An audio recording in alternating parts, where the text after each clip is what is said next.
আসসালামু আলাইকুম বন্ধুরা, আশা করি সবাই ভালো আছেন। আপনাদের সবাইকে ঈদ উল ফিতরের শুভেচ্ছা ও অভিনন্দন জানাই।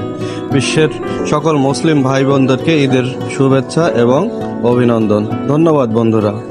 আজকে স্ক্রিনে আপনারা যে ফুলটি দেখতে পাচ্ছেন, এই ফুলটি আমাদের বাসা বাড়ি বারান্দায় বিভিন্ন সময় আমরা দেখে থাকি, কিন্তু ফুলটির নাম জানা ছিল না, এই কারণেই ভিডিওটি তৈরি করা।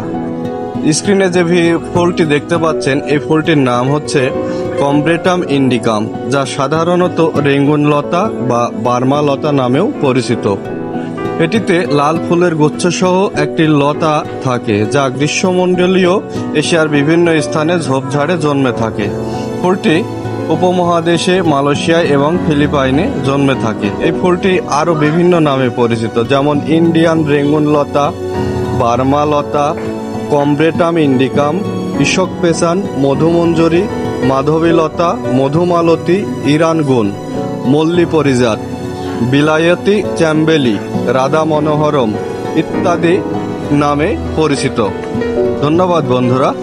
এই শোভাবর্ধনকারী সুন্দর এই মধুমঞ্জরি ফুলটি একটি ভিডিও আপনাদের সামনে তুলে ধরলাম। আপনারা সবাই কমেন্ট করে জানাবেন কেমন হলো ভিডিওটি। ধন্যবাদ। আসসালামু আলাইকুম।